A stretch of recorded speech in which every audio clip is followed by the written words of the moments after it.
Now, The Catalyst, with Christopher Dent.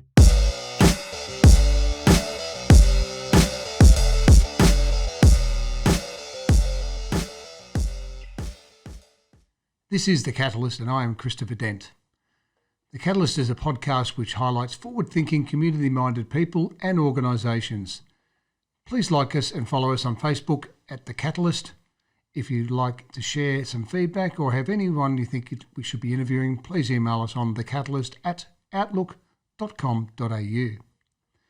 Today on the show we have a multiple Victorian netball representative player, coach and official, currently Operations Manager at Caulfield District Netball Association, Penny Forrest. Thank you for joining us, Penny. Hi, Chris. Thanks for having me. It's great to see you. Great to hear from you. Can you give us just a rough outline of your role at the moment with CDNA? Yeah, absolutely. I'm lucky enough to be the Netball Operations Manager at CDNA, and it's my job to look after basically all of the operations of the association to make sure that everything is done that needs to be done to get competitions up and running and all of our members looked after as best as possible. Fantastic. You're an only child, born in 1979 in Box Hill. You're married with two young children. That's a bit of a handful, and a husband. When you were growing up, which schools did you attend? I went to Box Hill North Primary School for all of my primary school years, and then I went to Koonung High School for all of my high school years. Oh, fantastic. What sports did you participate in during those early years at primary school? Yeah, I was really good at rounders in primary school, and then my mum put me into gymnastics for many years, Yes.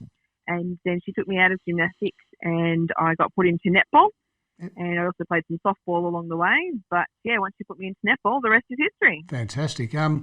You started that young. What do you remember from those early days at the courts? You know, with, I'm assuming, the weather and your friends. Absolutely. I have really fond memories of when I started. We played at these great courts on top of a really big hill in Templestowe, up at the Pines. They're not there anymore, the courts that I played on, but it was always windy no matter what, and it was quite cold all the time. But I had great memories. You know, I was little back then, and put me in centre, and I just kept running around and making lots of friends, and I just really have fond memories of it. Fantastic. You progressed through the ranks in domestic, and then you moved into state teams. What's your most memorable times that you can share us moving into state competition? Yeah, absolutely. Look, the domestic competitions that I played along the way really shaped, I guess, my netball and my love for netball. I have some really good memories of the domestic netball and the friends that I made when I was 10. One of my best friends now is the one that I made when I was 10. Through that domestic netball, we started to play social netball as well, and then started to play indoor netball on a Friday night, just socially, just for fun. Didn't really know anything about what was out there at the time. And someone tapped me on the shoulder after playing it for a while and suggested that I should try out for the indoor netball state team, and I did. And I made the team for the next 2 years, and I have some really great memories of the tours that we went on, playing against all of the other states in this whole new level of netball that was insanely strong, and the training that came along with it was fantastic, and just those memories of those tournaments were amazing.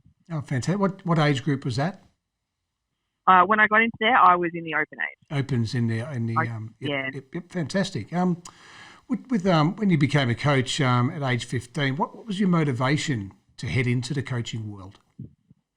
Yeah, I remember, you know, I had some really great coaches when I was young, and I remember how they made me feel. And I think when I was at the courts all day on a Saturday anyway, because I was umpiring and playing, and the club that I was with were crying out for coaches, and no one would put their hand up. I remember thinking that the kids that needed coaches, you know, it'd be great if I was able to make them feel the same way that my coaches made me feel. So I put my hand up, had no idea, but got some books and tried to teach myself, and yeah, along I went. Fantastic. Yeah, I know coaches it's easy to find the kids to play, but finding coaches to coaches is, I find, the hardest part in the netball game. So true. Yep. We're talking to CDNA Netball Operations Manager Penny Forrest. You've had many coaches over the journey. How have they shaped you as a player and person? I have. I've had a great deal of coaches, and Some have been amazing. Some have been not the ones that sort of got the best out of me, but I certainly don't regret any coach that I've had because every single one has taught me something along the way. But I do have some extra fond memories of two coaches when I was a kid that really shaped me as a person within the netball community. They just made me feel like I could do it and made netball fun for me. I have no idea where they are now. Their names were Kathy Goodall and Julie Newbegin. No idea where they are now. I hope that they've succeeded in life, whatever they've done, because they certainly made me feel great. And, I'll never forget them. Oh, that's fantastic. No, just knowing their names, I think, is a big part of just even doesn't matter where they're at the moment. I think you just saying their names is fantastic. You know, as a coach, I'd like to be remembered that way. Is anything sort of stuck with you with their words of wisdom, or is more so that being enthusiastic and just believing in you? It's a really good question because I heard a quote a couple of years ago that's really stuck with me, and I think it's probably a great description of what I remember about them. The quote was that players don't remember what you teach them, it's how you make them feel. I don't remember the drills or the skills or anything. I'm sure they taught me and shaped me and taught me how to pass and catch and all that sort of stuff and land, but I just remember how they made me feel. And I guess that's what I wanted to do when I started, and still now, I guess, too. It's really important. Fantastic. Do you still have mentors that you go to at the moment to source advice from? Oh, absolutely. It's so important, isn't it, to have mentors in life, let alone in the sport that you love. That friend that I spoke about before that I've had since I was 10, we're great friends still, of course, and we've gone separate ways with jobs, but we still are both involved in netball. So she's a great sounding board for a lot of things, and we talk to each other a lot. Through my state indoor stuff, I've made a really great friend up in Queensland. Yes. And we talk to each other a lot and can bounce ideas and feelings and thoughts off each other. And she really helped me get my latest coaching qualification, for example, with her guidance. So that was great. And some people through my Netball Victoria and my VNL relationships as well. Yes. Some really people that I highly respect and enjoy speaking to when I need to. It's great. Oh, fantastic. Your playing coaching included your indoor netball, which not a lot of people know about indoor netball and the pathways there. What are the major differences or challenges between the two forms of the game? Yeah, look, it's a question that a lot of people ask, and the most important thing for me is that it's just all netball. It's all netball, and netball is netball no matter where it's played. And I think that the opportunity for people to play indoor netball is one that is a great one for those who aren't going to be a Vixen someday, but they can still then say that they've represented their state. And 95% of the rules in indoor netball are exactly the same as full court. There's still stepping, obstruction, contact, all of those sorts of things. But the difference is there's a net around the court, and it's a little bit smaller, and therefore the net is an added challenge. You have to learn how to pass and catch off the net. You have to learn not to touch the net, and all these sorts of things that come along with that. So I think it enhances your game, not detracts from it at all. Oh, fantastic! Yeah, I've had a little bit of experience with it, and I find it's an exciting game, and it does bring out different qualities in the players. So, absolutely. Your position at CDNA, do you find the challenges of the administration and keeping up with the modern trends of the game? Is that challenging, keeping up with everything? Yeah, absolutely. It's challenging, but also exciting. I think that the world keeps moving and technology keeps improving and updating, and the challenge is to stay on top of it and to find what's best for the association and to make sure that our members are, kept abreast of everything as well. For example, we use the platform called My Netball, as does every other association in Australia almost. Yes. And as you well know, that there are challenges within that program, and it's forever updated and lots of challenges. So it's the matter of keeping on top of that. And then basic communication, it's so important to keep our members updated with everything, and it's learning that it's not always just a simple email, that social media plays a huge part these days in people's lives, and phone messages and even other different platforms that are popping up everywhere. It's just keeping all over it and making sure that you're doing the best you can. Yes, absolutely. Okay, everyone, stay tuned. We'll be back after the break with our segment 5 questions, 1 word.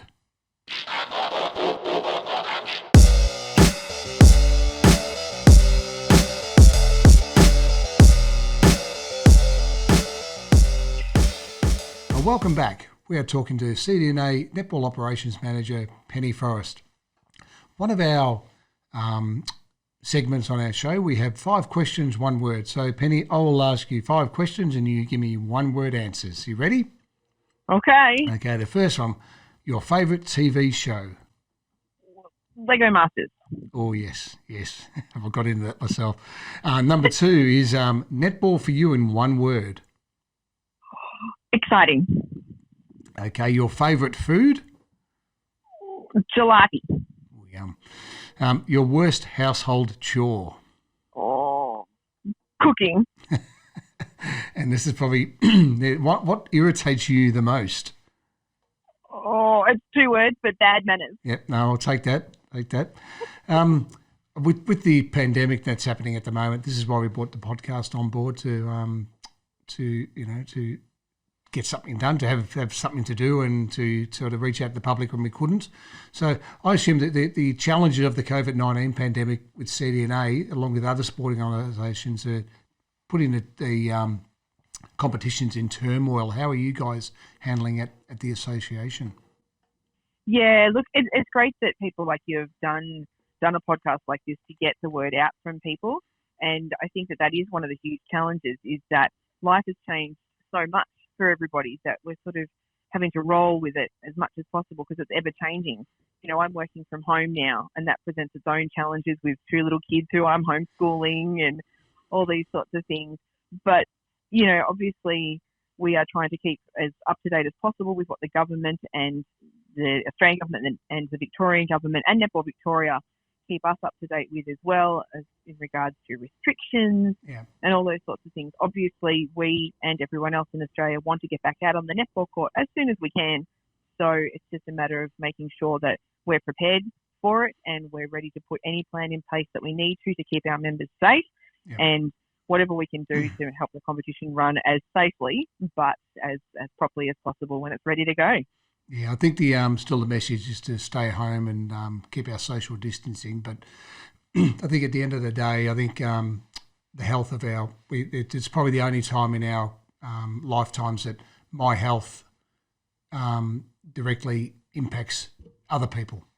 And I think that's what everyone needs to get in their head and say, well, no, we need to get out and do it. No, but I think a common sense, slowly, and we're very lucky at the moment. The Victorian government's been fantastic, and I think we're leading the way. So looking at other jobs, not everyone does netball, but you've done a few netball jobs. But what other jobs have you had away from the netball court? Look, it hasn't always been netball. I've had netball on the side a long way, a lot of the way, but I did a Bachelor of Applied Science with intellectual disability studies at uni, and then I worked in that field for many years, and then a rather negative experience took me out of that pretty quickly, and I found myself working in hospitality, a few famous restaurants here and there, and worked my way up and became a manager and opened up a few stores, and then became a wedding planner and had some great time doing that. That was lots of fun, and kept doing that, and then fell into netball administration at the same time. And then the kids came along, so I had to give away the wedding planning, but then kept up the netball administration after that. Fantastic. Now, on the grapevine, I've done a little bit of research on you. The word Dracula is when it comes to work. Could you please explain to the uninitiated what this is? I know what it is. Could you explain to the listeners what you did there and how much fun that would have been? Well, it doesn't sound great when you think of it, does it? But Dracula's was a hugely famous theatre restaurant in Melbourne. It's still up on the Gold Coast now, but the Melbourne one has closed. But, you know, I was one of the performing wait staff there. I got to dress up every night with lots and lots of stage makeup and costume and stuff. Took us an hour or so to put on. And guests would arrive, have some drinks, and go on a ghost train within the building, and the ghost train would take them down to the tables. Then they'd sit down and get served by all the crazy waiters all night who would make fun of them and make big scenes. And then they'd have a 2-hour show as well as a 3-course meal. And the 2-hour show was, singing, dancing, comedy stuff. And it was so much fun for them that they would always come back, and so much fun for everyone who worked there that, there was no staff turnover really, because we were all crazy every night. It was great fun. We're talking to CDNA Netball's operation manager, Penny Forrest. At the start of 2020, you toured with an Australian team to London and Europe, I'm pretty sure. Which team was that, and how did that work? Yeah, that was an opportunity of a lifetime. It really was. It was with an organisation called Wanderers Australia, yep. And they give people around Australia the opportunity to travel abroad playing not just netball, they do other sports as well. They don't have to try out or anything like that. They just put their name down, sign up, pay some money, and they're able to go. And we went overseas for 18 days, and there were 30 girls, and there were also 4 coaches as well, very experienced coaches that I got to work with. And what we did was we walked around and did about 10 kilometres of walking every day, and got to see all of the sites and the tourist spots around England, Wales and France. And then in the evenings, the girls got to play against local rep teams or shire teams. And it was so great to see the different styles of netball, and to have our girls work on their own skills and their team skills and learn lots of new things from all of the coaches. And the girls got to often go and stay with those other teams at night. They'd all go with a different girl and stay overnight. And it was just an amazing experience for them, but also for me as well. Some bucket list stuff like seeing the Eiffel Tower and practicing my Year 12 French. It was just incredible. Well, that's an amazing experience. I think not many people would know that's available to them. How many tours of that kind have you been on, or have you been on other tours as well? Yeah, absolutely. That was the first of its kind. I had seen some past tours on social media of theirs with some coaches that I respect, so I found my way into it for the first time this year. But I've also been to South Africa as well with the Australian indoor 17 and under team. Yeah. And that was an eye-opening, incredible experience as well. A whole new world over there, learning their ways and seeing just a whole new world, and playing some amazing netball against New Zealand and South Africa. And we came away with the World Championship. Wow. So it was really, really incredible. Yeah, thank you. Is that something you recommend people doing? I know it's not really on the radar of a lot of people, but that's something you'd recommend people having a look at and giving it a go? Yeah, absolutely, Chris. I think, to me, whether it's indoor netball or full court netball, it's all netball. And it's, if you want to play netball, it doesn't matter how you do it. You just get out there and play it. And look, there's not a huge amount of indoor netball centres around Australia, but, when you get into it, it's just the same. Like I said before, there's a few rules that are different, but to me, the opportunity to play any netball is a good one, and the opportunity to be able to represent your state, and then to be able to say that I'm an Australian coach. Yes. I'm never going to be a Nike coach, but I can say that, and that's the opportunity that indoor netball gave me. So to me, it's a positive one, and I think that the indoor game enhances the full court game myself. I think that because of the shortened course, that it teaches you to really hone into your spatial skills and awareness, and your action as well. So I think it's only a good thing. Yes, we've got Penny Forrest on the line from CDNA Netball Operations Manager. Now we've got our top 3 this week. Our top 3 is the top 3 go-to movies. So your top 3 with Stuck Being at Home. What's your third top 3 movie that you think that I want to pull out? I've got 2 hours to kill. I'm going to sit down and watch something. All right. My third is Finding Nemo. Yes, love that one. Absolutely. Your second? My second one would be a movie from when I was younger called Hairspray. It's not the new revamped one that people of today would know. It's the old version of it, and it was amazing. Fantastic. And your top go-to movie, number 1 top go-to movie voted by Penny Forrest is? Centre Stage I could watch it over and over. It's one of those ones you get a hold of and you really enjoy watching it. Yep. Absolutely. Yeah. In the you've been a CDNA for the last 3 years in your position. What's the major major changes you've seen in the association in the last 3 years? Yeah, look, when I took over, the world kept moving, and I kept updating and moving and modernising and sort of stuff. So it's been a challenge, but exciting to keep up with all the new innovations that are from Netball Victoria, Netball Australia, and in the netball world in general.